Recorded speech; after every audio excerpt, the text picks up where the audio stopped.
Hello बच्चों, let's see this question.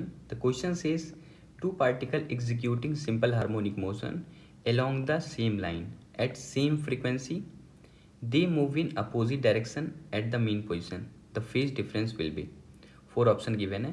Question में कहा गया दो पार्टिकल है और दोनों का फ्रीक्वेंसी सेम है और दोनों सेम लाइन में एसएचएम परफॉर्म कर रहा है. तो हमें फाइंड करना है कि दोनों के बीच में फेज डिफरेंस कितना होगा. की concept of the question is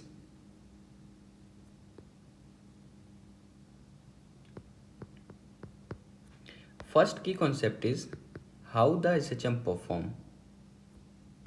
how the simple harmonic motion performed by a particle. तो ये परफॉर्म में लिख दे रहा हूँ. सेकेंड की concept is by the help of phasor. अगर आप फेजर से सिंपल हार्मोनिक मोशन को सॉल्व करते हो तो भी आप इसी तरीके से इस क्वेश्चन को कर सकते हो बाय द फेजर. इसकी कॉन्सेप्ट की हेल्प से हम लोग इस क्वेश्चन को सॉल्व करेंगे. सबसे पहले ये देखते हैं कि सपोज एक लाइन में अगर कोई पार्टिकल एसएचएम परफॉर्म कर रहा है तो ये एक्सट्रीम पोजीशन में ले ले रहा हूँ. एक्सट्रीम पोजीशन -a और ये +a फॉर एम्पलीट्यूड और ये वाला मीन पोजीशन है. पार्टिकल एसएचएम परफॉर्म कैसे कर रहा होगा? मीन से एक्सट्रीम पे जा रहा होगा, वापस मीन होते हुए दूसरे वाले एक्सट्रीम पे जा रहा होगा, फिर मीन पोजीशन पे आ जा रहा होगा. तो इसका एक साइकिल कंप्लीट हो जा रहा होगा. अगर आप इसी चीज़ को फेजर से समझो तो फेजर में क्या होता है, एक सर्कल ड्रॉ करना होता है और ये सर्कल कहाँ पे होता है? एक्स वाई एक्सिस में. तो ये वाई एक्सिस, ये एक्स एक्सिस है. एक्स एक्सिस किस चीज़ को रिप्रेजेंट करता है? ये को रिप्रेजेंट करता है वी बाई ओमेगा को और वाई एक्सिस एक्चुअल में पोजीशन को. आप दूसरे तरीके से अगर करें तो वैसे भी आप कर सकते हो. पोजीशन का मतलब है मैक्सिमम पोजीशन किसी पार्टिकल के लिए एसएचएम में +a हो सकता है और लेफ्ट साइड में अगर आप लो तो ये -a हो सकता है. यानी एक्सट्रीम पोजीशन +a और -a.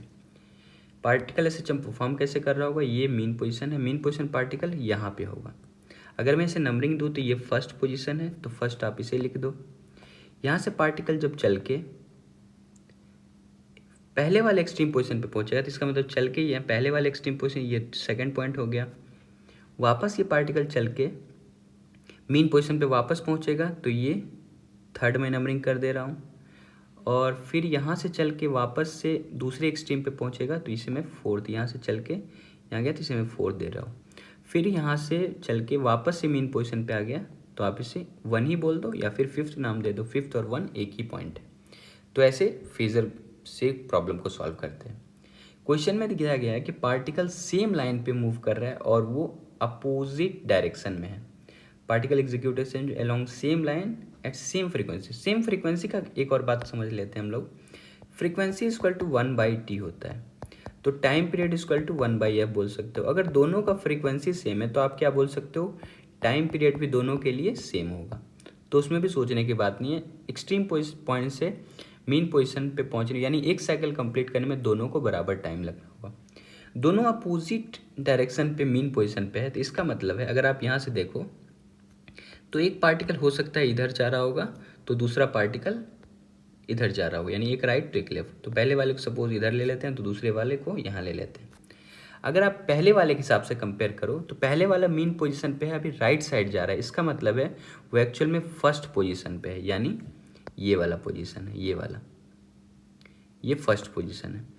दूसरे वाले के लिए देखते हैं. दूसरा वाला पार्टिकल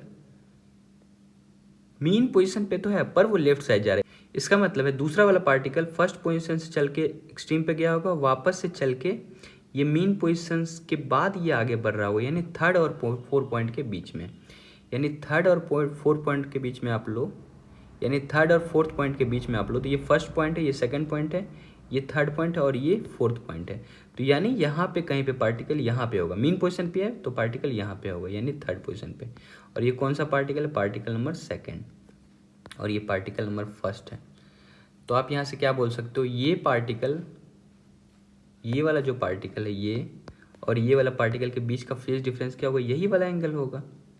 और ये एंगल कितना है? आप इजीली देख सकते हो, ये एंगल पाई है. So the phase difference of this two as simple harmonic motion is pi. So the correct option is option number third. Hope you understood it well. Best of luck. Thank you.